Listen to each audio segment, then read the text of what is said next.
The Southern Alps of New Zealand are a spectacular part of the world. They soar to over 2,000 metres, with our Iraqi Mount Cook being the highest point. First traversed by the Maori and subsequently by the European settlers, it's this spirit of exploration and adventure which is at the heart of the pioneer mountain bike race. This is a multi-stage 7-day traverse of the Southern Alps from Christchurch to Queenstown. With over 2,000 metres of ascent each day, the riders will have climbed 15,000 vertical metres by the end of the race, the equivalent to riding from sea level to the top of Everest twice. Some will ride to win it, some will ride to complete. But success isn't guaranteed for anyone. Only when they cross the finish line in Queenstown will the riders be able to say that they conquered the pioneer.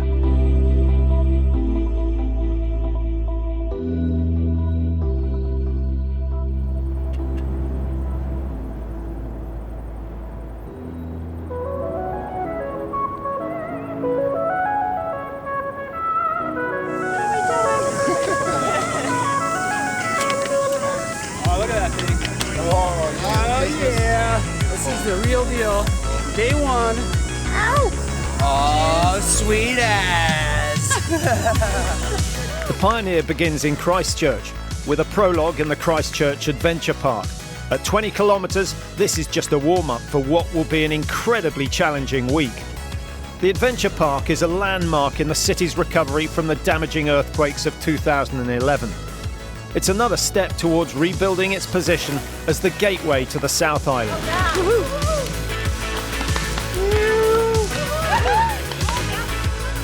In addition to the usual city attractions of museums and galleries, Christchurch is also an outdoor playground. In winter, the ski fields are within easy reach, and in summer, the city has surf breaks and trails right on its doorstep. The Christchurch Adventure Park is the latest feather in the city's cap. A 350-hectare mountain bike playground boasting the longest chairlift in New Zealand. There's no chairlift for the pioneers today, however, just 2 laps through the park to determine who will start the first full stage in the leader's jersey. So the week ahead, what's it going to be like? It's going to be a good, hard, tough week. You will go through periods where you're suffering. You will have bad days and you will have challenges over 7 days of racing.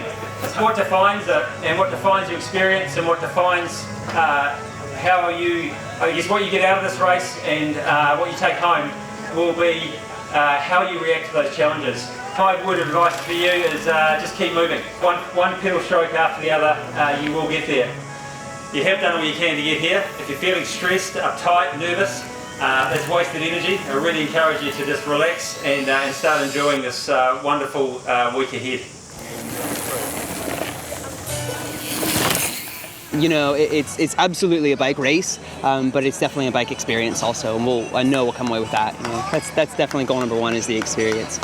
Yeah, making 300 plus new Kiwi, Australian, and international friends. Yeah, that's what it's all about. With the prologue completed, the 300 plus bikes, bags and riders are loaded onto trucks and buses for the one and only free ride of the week. Logistics comes into play as the riders and gear have to be shuttled 100 kilometres from Christchurch to Geraldine in the Canterbury foothills. This is the last motorised assistance they'll get for a week. From here, the competitors will ride continuously through to their ultimate destination of Queenstown, stopping only to eat and sleep. Geraldine will be their first experience of the tent city, their first night under canvas ahead of an epic week. As day 2 dawns on the Pioneer, Tent City springs to life. This will be their way of life for the next 7 days. Eat, pack, race, sleep. A basic but wearing routine, and the apprehension in some is obvious. Yeah, it's funny, leading into the first day, riders at Anstey, me and my team at Anstey, there's a lot of nervous energy around. After day 1, you know, we're into the real journey. It starts, everyone sort of leaves all their sort of baggage behind in Christchurch and arrive here in Geraldine, and different vibe, and we begin the journey. And you know, it's just so cool to be out of the city and the start of our outback adventure.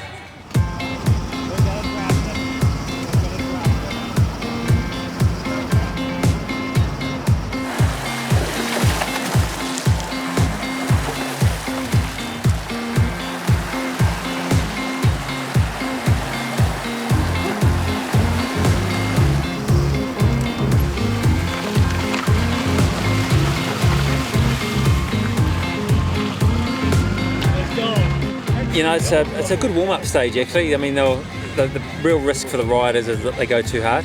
I remember last year on the stage watching the riders from the roadside 15 k's in, and the number of guys I saw just on the rivet just dripping with sweat. So you're going to have a long week. And I spoke to about 50 people that night who said, oh, I might have gone a little bit hard today. Tomorrow's all about settling into the rhythm of a long distance race. The climbs are there, but they're not extreme. We go through the Arari Gorge, over the Meikle Burn Saddle, and finish up in beautiful Fairlie. So that'll be a good stage for them.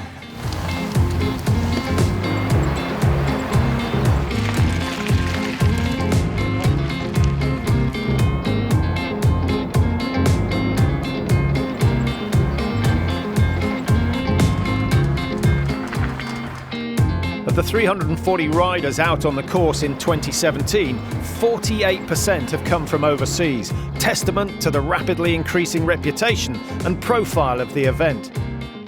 Among them is former World 24-Hour Mountain Bike champion Sonia Looney and teammate Gordon Wadsworth, both of whom have made the trip to New Zealand from the USA. So this race definitely looks like on the more challenging end of the spectrum in terms of courses, with lots of climbing and really long days. But I actually really like that kind of racing in a stage race because it's not just about short, fast speed. It's really about grit and mental ability. And really, that's when you have the real adventures and the experiences that you don't forget. Yeah, after Christmas, if you get a text that says, hey, want to fly to New Zealand and do a stage race with me, the answer is yes. Woohoo! I actually think we're really well matched for this because she tries to get the same types of experience out of racing that I do. You know, racing and a competitive edge are incredibly important, but I think taking the time to look up and see the place you're experiencing and the people that you're doing it with is kind of what Sonia's about. So I'm really excited to be racing with her here. Pioneer, stage 2. I'm with the Good Energy team. This is my first time in New Zealand, and it is bloody fantastic. Thanks, guys. I'll do all the hard work.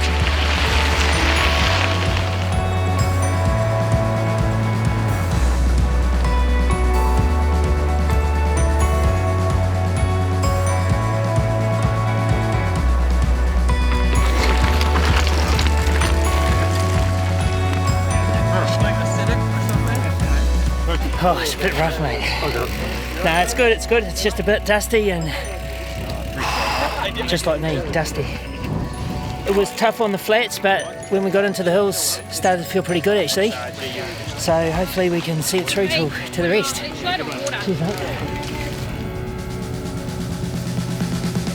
It's been a long day in the saddle, but perfect conditions for the 106-kilometre stage. After 4.5 hours of racing, the first full stage win of the Pioneer comes down to a sprint finish. Rider over the line. Who's it going to be?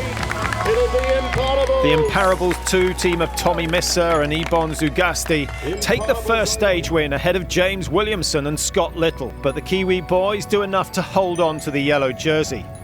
We've tried not to do too much too early because it is such a big week. We've gained a little bit of time yesterday, and today it was good not to lose any time. Earlier on, before sort of start taking the training serious, I was thinking top 5 would be a good result. But in all reality, we really want to be on the top or top couple of steps on the podium at the absolute least. Yeah. It's a good result for the defending champions in the open mixed team category. The Kiwi pair of Kate Fluker and Mark Williams are home in 4 hours, 58 minutes.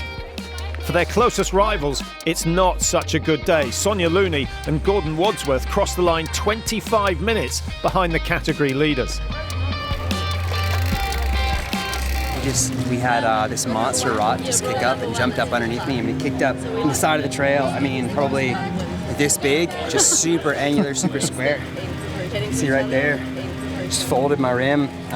So we spent some trail time, banged it out a little bit, pried it open, and we're able to get a tire to hold on there. But we probably lost 10 minutes with that, and then I think we probably lost another 15 just based off of having to ride super gingerly on the way home. You know, tomorrow we'll go out and we'll have another hell of a day. We'll have some really good fun. I'm not sure if we can carve back the time gap that we're at now, but we'll try. We're both pretty good at playing that game, so we'll see what we can do. For the majority of the field, it's been a longer day than they're accustomed to. Just the first of many to come. For Craig Boyd, it's time to call home to the family in Auckland. She's been worried about me since I had a head-on accident with a car. Dude, that was only 3 weeks ago. He veered straight into the front of me. I T-boned him in the front, went through the windscreen and broke my brand new Trek top fuel bike. That's $8,000 down the drain. So I had to buy a brand new Cannondale, and that's why I got to call the wife, because she thinks I'm going to die. I thought I was going to be changing to the 4-day. I thought I was going to be having to come down and do the 4-day. But the boy came through, and he was a machine today. Absolute machine. It's a true story. With 5 stages remaining, the challenge is now to refuel, recover and prepare for more of the same tomorrow. As the sun goes down, it's starting to look like a change in the weather might be on the cards.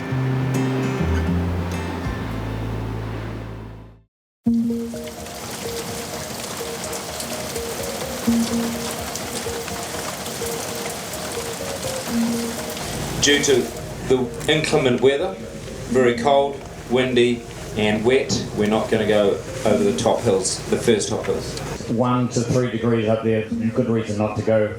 And overall distance, how does it affect the overall distance? This day was 80 kilometres, we think it's down around 72 kilometres long now, but with a lot less elevation gain. No, this is quite extraordinary. Yesterday was 29 and I was melting and I had 8 litres of water. Now, what is it, 8 degrees? What sort of a country is this? This is, no, at least it's predictable in England. At least it's predictable. You can know it's going to be like this every day. No, but then we're just showing the foreigners how we can do all our seasons in 2 days. So it's quite good, really. It's a Kiwi thing. I'm just happy my tent didn't leak. Well, I secretly did a little happy dance when I found out about the course today, so I shouldn't tell anyone. 3, 2, 1. Have a great day. Good sight. Have a great day. See you on second bowl. Adaptability is key in the Pioneer. Rather than rolling out and straight into a 1,000 metre ascent of the Albury Range, the riders find themselves battling through cold and rain on tar seal and gravel. For the Watson and Sons team in the yellow jersey, this is not a bad development. Both James Williamson and Scott Little come from a road racing background and are competing in their first mountain bike stage race. I think the difference is there's no easy riding in this race. There's no, like in a road race, you quite often do a 150k stage and you know, 90% of it you'll just be rolling along in a bunch. Whereas in this, you've got to push every single pedal stroke. We've got some big days ahead where everyone's going to be out there by themselves, you know, for a long time. Yeah. It is the first mountain bike stage race that we've both done. Yeah, we were roadies, but we both actually started as mountain bikers. So it's kind of going back to our roots. You know, we both got the skills from back in the day. Toyed with the idea of doing this race last year, but in the end of the day, didn't find like anyone that was sort of, you know, going to be right to do it with. And I think it's one of those races where if you do it, you kind of go all in and you do it with someone that you're going to have a good week with. And it's probably like the main thing about this race is that you have to have you know, compatibility. I can imagine it makes it a really hard week if you're not. As the riders hit the summit of Burke's Pass, teamwork has gone out of the window for the Alps to Ocean team. Brothers Chris and Tim Rush are separated with Tim way off the front.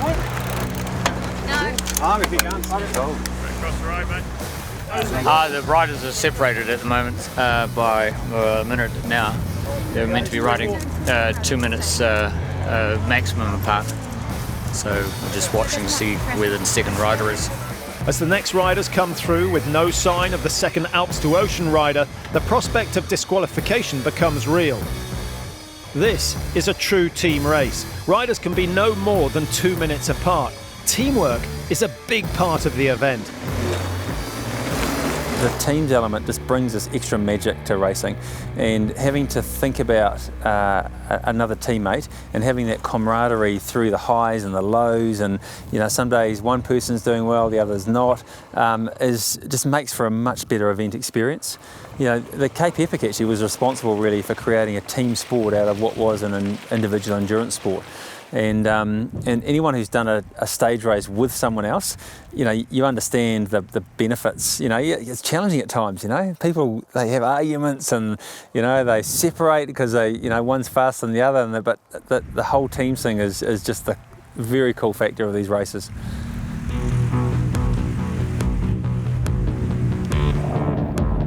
You'll be in the hospital. Approaching the last significant climb of the day, the rain has stopped, but the wind is rising. As the riders climb up onto the ridge, the wind is gusting gale force. The pioneers must literally hold their bikes down to stop them blowing away.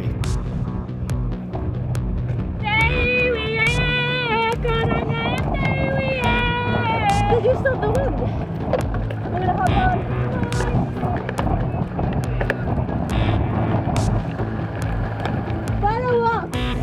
Thankfully, there's shelter on the other side, and it's a fast approach to Lake Tekapo and the end of a damp, cold day.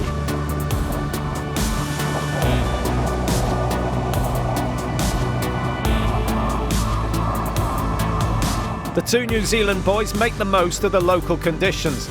Watson and Sons, Manuka Honey, coming into the Lake Tekapo finish line in 3 hours and 13 minutes. 10 minutes clear of Imparables 2 and 13 minutes clear of Alps to Ocean, who also receive a 5-minute penalty for breaking the separation rule. In the 4-day event, Manola Zanella puts in another strong solo showing to win his 3rd consecutive stage. Zanella. Hey Manolo, good riding buddy. Leading the 4-day. It's a pretty special event for New Zealand to have. I think the idea of having a mountain bike stage race through the Southern Alps has probably been tossed around a fair bit, and these are probably the first guys to do it well and do it properly. And hopefully it's continues to be a really successful event, because it's not hard to get excited about doing something like this when you just enjoy riding and exploring countryside. It's actually blown my mind. It's far bigger, better than anything I thought it was going to be. From Thursday onwards, I'll know all the tracks pretty well, so just knowing the tracks will be nice, and having that sort of home comforts as we get closer to Central, yeah. Tomorrow's big, but stage 5, the Queen stage, really kind of looking forward to it, but it's a little scary as well. With 3 of 7 days completed, some real progress has been made, but the finish line in Queenstown remains a very distant prospect for the 7-day epic riders. The Pioneer continues to throw everything at the competitors, and the riders awake to a stunning but very chilly start on day 4. For the competitors in the 4-day traverse, this is their final hurdle. One more push to complete their 314-kilometre journey. Yeah, I'm in the 4-day, so this is our last day. It's a bit sad, bit of mixed emotions. It'd be nice to carry on. It's been tough, but good fun. Brilliant rolling into Ohau, and mission done, and then maybe come back next year for the full mission. Ahead lies a 110-kilometre stage. A fast and flat opening takes the riders to the base of Ben Ohau and the start of one of the biggest climbs of the week, 1,100 metres in 20 kilometres. From here they descend onto the Alps to Ocean Trail network and a flat 30 kilometres to the finish. The day opens with a bunch ride along the hydro canals outside Lake Tekapo. This huge power scheme supplies clean electricity across New Zealand, and it's also part of the new Alps to Ocean Trail network. This extensive cycle trail crosses the Mackenzie Basin, taking in lakes Tekapo, Pukaki, Ohau, eventually running all the way to the ocean at Oamaru. Having been spared a 1,000 metre climb yesterday, the riders roll out in better shape than might otherwise have been the case. But this is still the middle of the week. There are still more stages to go than have been completed. Yeah, the stage racing definitely has a pattern associated with it. Everybody's always really excited at the start, and then of course you get tired. And day 3 and 4 are always the hardest days because you're in the middle of it. You still have a long way to go, but you kind of get into a routine. I mean, you get up in the morning, you eat. The only thing you have to worry about is riding your bike, so life becomes very simple. And the community at stage races is my favorite part of stage racing because there's a camaraderie you experience there that's really unlike anywhere else. So the bonds that you build going through these really difficult challenges and being in a place together where you're only joined by bike riding, it's a really powerful relationship, and there are relationships that you sort of harness for the rest of your years as a bike rider.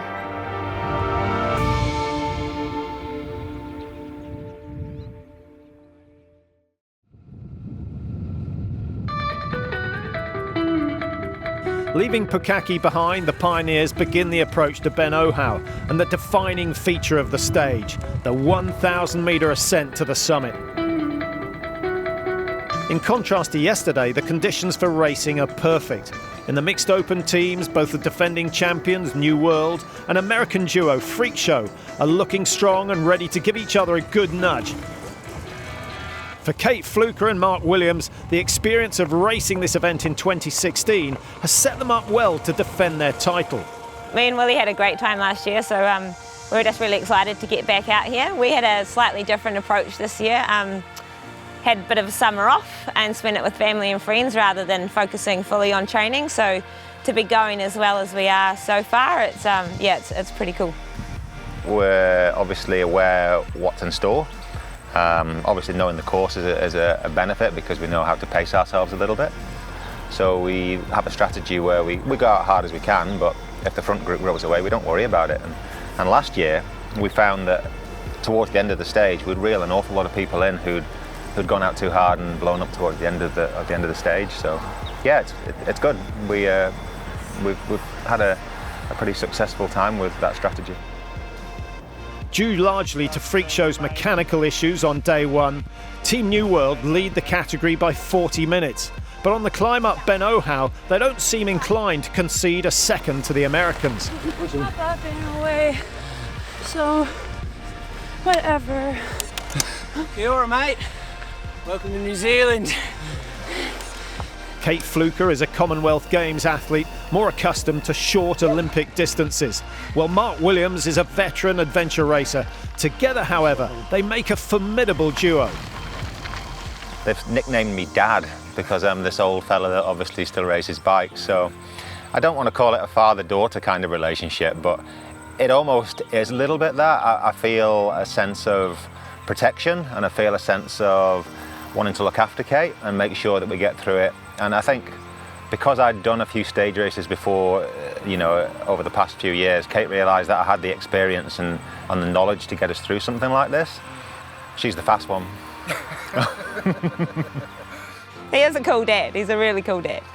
He never gets too far away from me. I remember some feedback from last year. We were one of the only teams to stay within 2 seconds of each other. So we're just really looking after each other out there and making sure we get through. The key thing is with stage racing is that you can't let your partner's morale down. If they're having a bad time, you've got to nurse them through it and make sure that you're just doing everything you can to keep them moving, because as soon as, if I'm going well and Kate's not, if we get a gap opened up, the head's gone down straight away, and that's not the right idea. We come into this race, we always come in with plans of, we're not going to go too hard today, we'll just take it easy and see how it pans out. It's ridiculous. The gun goes and we're red line straight away, and that happens all day long.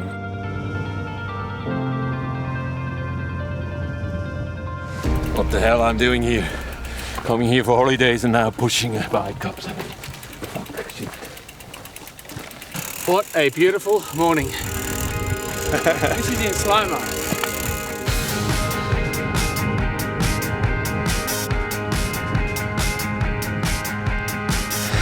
That's so much fun.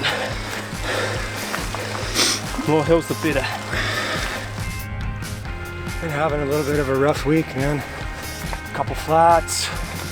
Legs are a bit flat, but beautiful country, man. I love this place.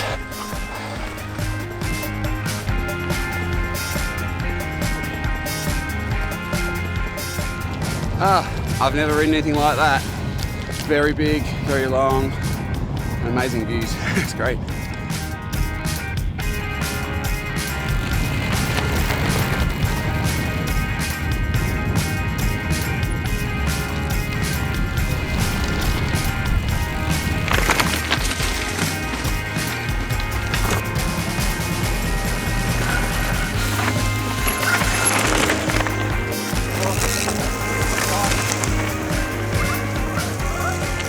At the front of the stage, it's Imparables 2 and Watson and Sons who emerge onto the home straight together, with Manolo Zanella leading the 4-day traverse. After 100 kilometres and 1,000 metres of climbing, it's a sprint to the finish. Finish, great finish. Great stuff, great riding. Imparables 2 of Tommy Misser and Ibon Zugasti have the edge on the line, but their victory is short-lived. The duo are found to have ridden without any of the compulsory gear and clothing specified for the stage. The stage win goes to Watson and Sons Manuka Honey, but Imparables 2 continue to lead in the Masters 40+ category. And here is your 4-day Traverse champion, folks, across the line. Great riding. Manolo Zanella. Yeah. I'm pretty happy. I carry a good form through the 4 days, and today probably I had my best day. And yeah, I could finish with the big boys here, so I'm pretty happy with that. Yeah, it was really hard actually. We with the flat start, the group sticks together quite a lot, and then we hit the climbs, and Sonia and Gordon were riding strong today, and I kept turning around thinking we'd done some damage, and they were just right there. So it was a race to the end, really. Oh my goodness, it was so beautiful today. I just wanted to stop and take in all the views, but we were racing so hard, but I definitely took the time to look up, and it was unlike anything I've ever seen before. I just was totally overwhelmed when I saw it. Part of the daily ritual of life on the Pioneer is the nightly award ceremony. With the Ben Ohau descent visible in the background, the category leaders receive their jerseys, and the 4-day winners receive their trophies from Kevin Veermarks, founder of the ABSA Cape Epic. This year, the Pioneer marks the start of a new relationship with the iconic South African event. The Pioneer is in fact the very first race that will serve as a qualifier to the Cape Epic. Sure, it's a very testing race, but it's certainly very doable. So it's great to be here. I'm going to ride tomorrow's stage with Dave, so I look forward to seeing you on the finish line in Queenstown.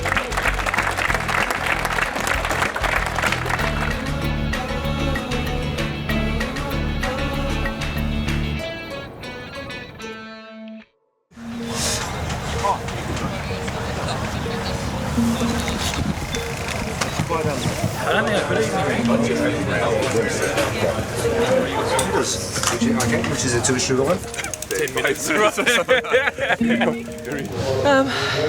Not too bad. Yeah, looking forward to getting up there, getting the hills done, getting the Queen stage done. Yeah. This is the day everybody's been looking forward to, isn't it? To be fair, we've all come this far just for this Queen stage. I think once we get up there and just turn some pedals over and over and over, it'll be fine.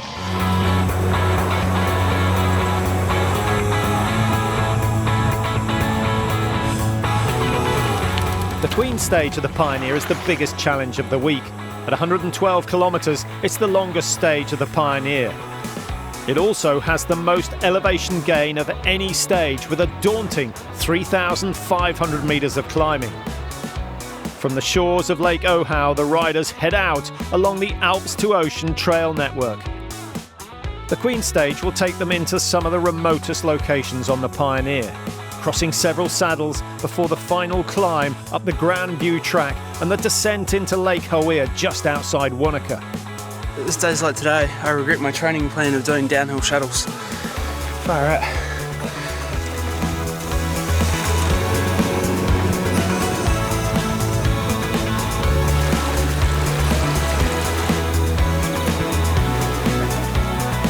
Yeah, I think the unique thing about the Queen stage is it really gets you into the true backcountry. After you do the first leg on the Alps to Ocean and then get over into the Ohau River, there's a sort of a middle section of the course where you are in the back of beyond. I mean, it doesn't get any more backcountry New Zealand than there. And that feeling of remoteness and complete wilderness, I think just gives our athletes a real sense of an adventure, and they love it. Woo! Good job! You got it! Woo!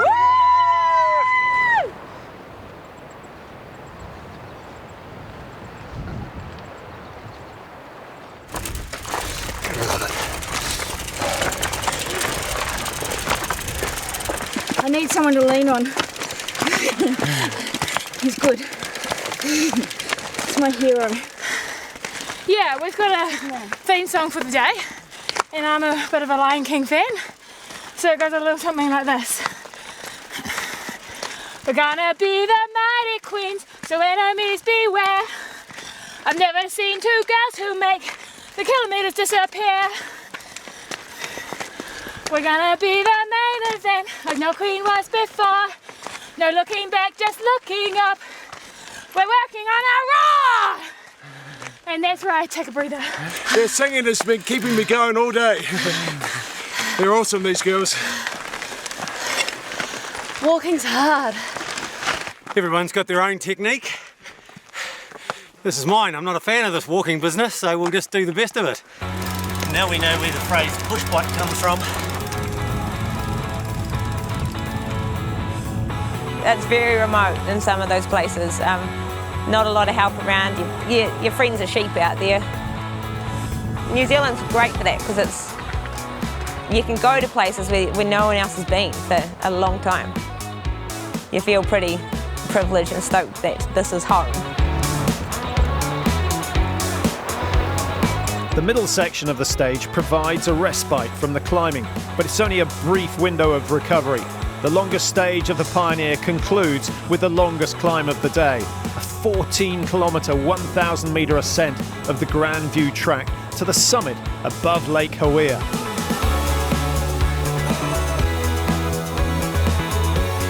Yeah, just keep slugging on, eh?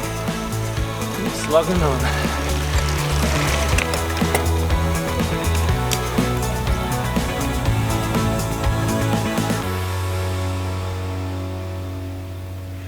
Mate? No, I got nothing. Doesn't bother him either way. Talk to Shane, he's got plenty to say. These guys are one place ahead of us. We've got a beer on it, haven't we, boys? You're about even now, you're all together. What are we, 20th and that 21st? What's the difference between us in the time?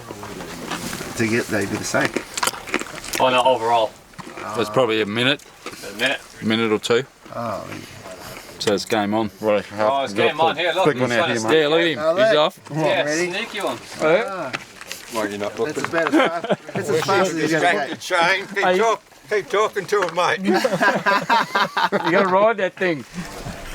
That's as fast as you can go. There's the cash. We'll go. Right, let's get this done. Not feeling very competitive, really.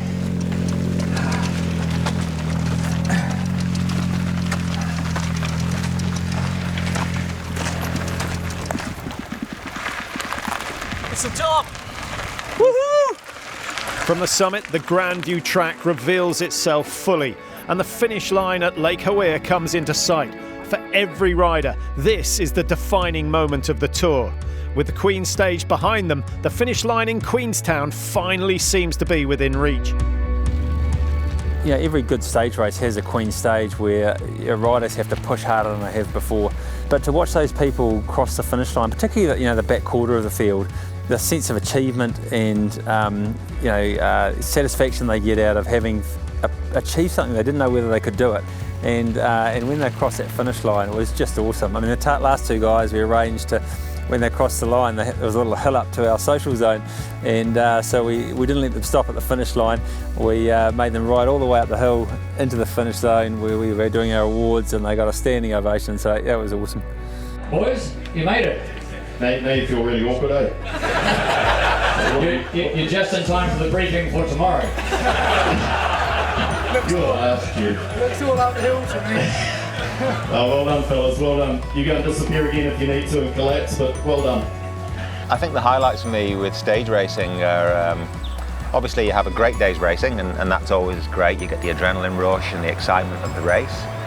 But the best part about this kind of race is the camaraderie it brings. And after everyone's finished and cleaned up and washed the bikes, you get to sit down and relax in the social zone over there, and you can have a drink with someone and talk about the day's stage, and everyone sleeps in the same paddock, and it's just a really nice family feel. And I think that's the beauty of stage racing. It's not necessarily the race itself, it's the combined race and the adventure. I think I thrive on that. I think I'm well suited to it. Any more mountain bike racing that I do will generally be stage racing other than anything else. With the completion of the Queen stage, the final 2 stages are the shortest of the week, and having reached this point, there's a belief now that the rest is definitely achievable. From Tent City and Hawea, stage 6 takes the riders through some fast single track on the edge of Lake Wanaka before the main feature of the day, a long ascent of the Pisa Range to the finish line at Snow Farm.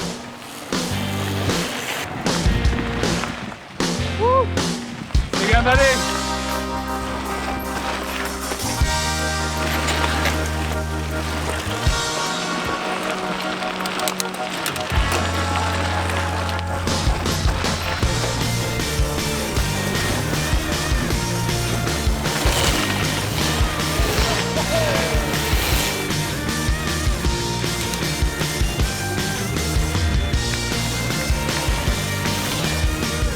"38 kilometres into the stage, the riders arrive at the base of the Criffle Range and begin the 1,300 metre ascent to Snow Farm. This is the biggest climb remaining between them and the finish in Queenstown. Yeah! That was awesome! Well, today's been a good thinking day. Just thinking about stuff, you know, like life and stuff. And about how lucky we all are to be here and to have lungs and legs and hearts and bodies that work. And I think it's just about preserving our health. And I think that's what a lot of people are doing out here, which is too many.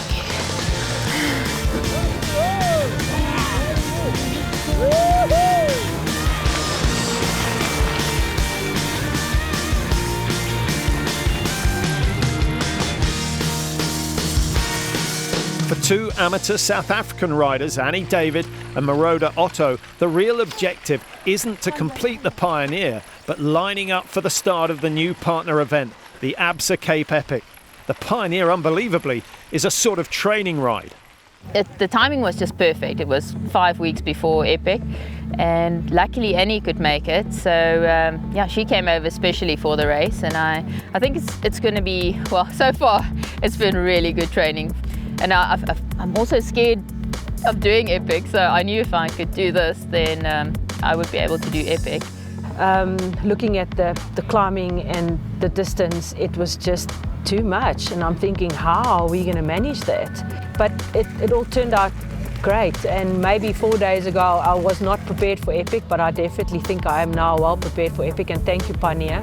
In a way it's sad because I don't want it to be over. It's just been so great, and every day it just exceeded my expectations. I don't want to finish, but I'm sure my body needs a bit of a break, but it's just been great. Up on the Pisa Range, the Southern Alps provide a spectacular backdrop for the final few kilometres into Snow Farm.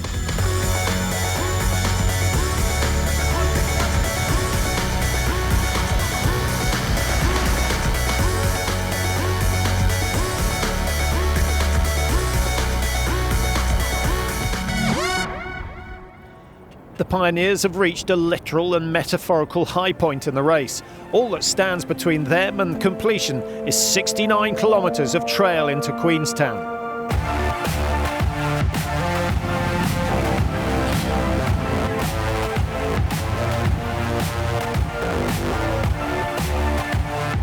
Day 7 of the Pioneer takes the riders from Snow Farm to Gibston Valley. They'll cross the Cararau River and join the Queenstown Cycle Trails network for the final 30 kilometres to the finish line in Frankton. Thanks to the previous day's efforts, the opening 20 kilometres of Stage 7 are downhill through some incredible central Otago landscape on a mix of single track and farm roads. This is the final push, 69 kilometres, that will round out a 550 kilometre adventure. It's been an incredibly challenging week for both the front and the back of the field. Knowing it will soon be over brings mixed emotions. I'm hooked on it. It's really sad to kind of think this is actually the final day of it. My body's broken, but my mind's just thinking, where's the next one? You spend so many months training and doing races and preparing for an event like this, and after 1 week and a half, suddenly it's finished. I was sort of trying to think, what do I do next? The achievement really that's going to stay with you for weeks following this, getting up every morning, preparing for the cold, going out there, being absolutely battered and bruised, but you just keep pushing on. So it's it's something to be quite proud of.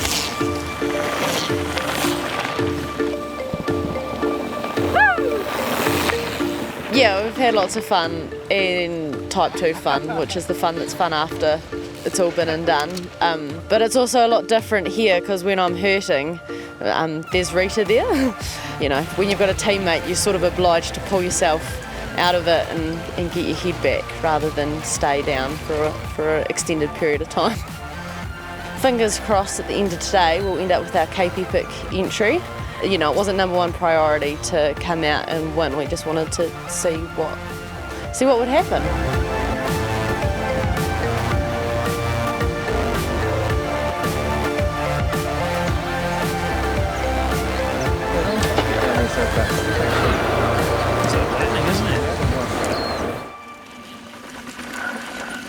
Descending into the Gibbston Valley, it's the Spanish duo from Imparables 2 who arrive at the Cararau River crossing in first place. The yellow jersey holders are a couple of minutes down and look comfortable, happy to make the most of the intermission, knowing that the clock is stopped until they exit on the other side. Homewards. Set me up.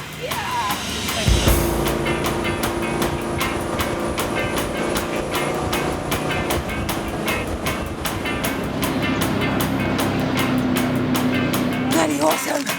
That depot was fun. Great to get out of here.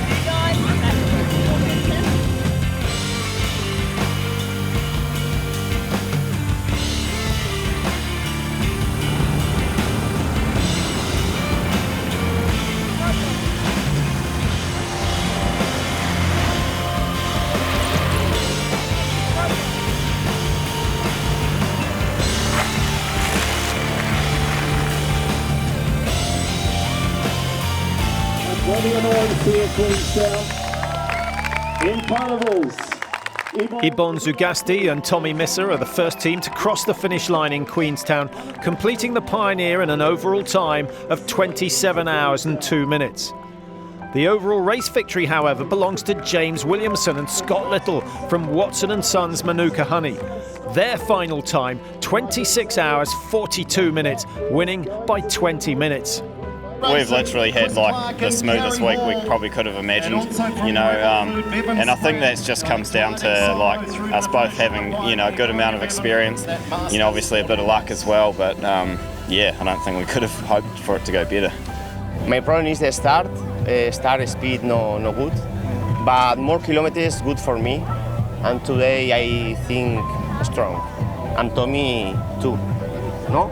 Yes. We are happy. Very happy. Well done to everybody that's competed this week. Regardless of how well you've done, it's an enormous achievement. Just blew my mind. So far better than I was expecting. Love the week and very, very happy standing here now.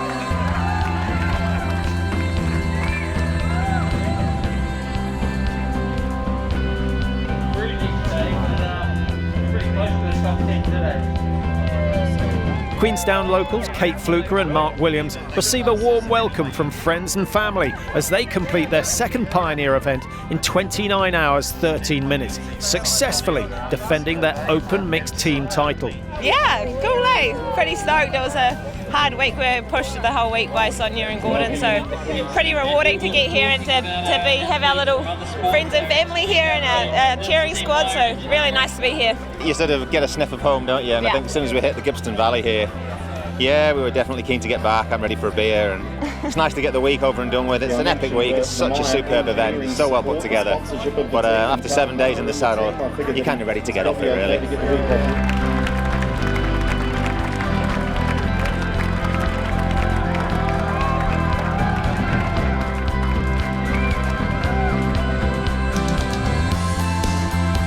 Richter and Aaron Green was receiving the congratulations there and passing on the congratulations to Nina McVicker and Rita Trotman. What a race that's been all through the week. What was that? That was only 7 days, right? No tents tonight. Nice warm bed. Good shower. Shattered. Shattered. Oh, babe, I'm so good. For every rider crossing the finish line in Queenstown, this is a victory. 7 days and 550 kilometres after they started in Christchurch, their adventure is complete. For some, the excitement isn't quite over. Alongside the 5 category winners, 5 teams are selected at random for entry into the ABSA Cape Epic, guaranteeing them a much sought-after place on the start line for 2018 and the promise of another adventure to come. Robert Shaw from Scotland. Anna Carlson from Sweden. John Coburn from Canada. Well, let's acknowledge those who have earned their spot, ladies and gentlemen, the very first time that qualification places have been available for the Cape Epic here at the Pioneer.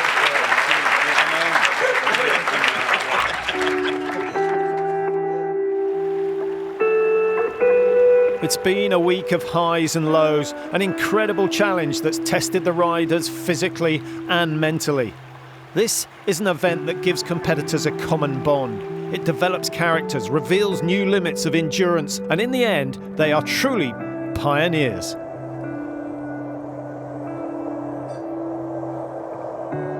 Long years ago, I blazed a trail through lovely woods unknown till then, and marked with cairns of splintered shale a mountain way for other men. For other men who came and came, they trod the path more plain to see. They gave my trail another's name, and no one speaks or knows of me. The trail runs high, the trail runs low, where windflowers dance or columbine. The scars are healed that long ago my axe cut deep on birch and pine. Another's name my trail may bear, but still I keep in waste and wood my joy because the trail is there, my peace because the trail is good.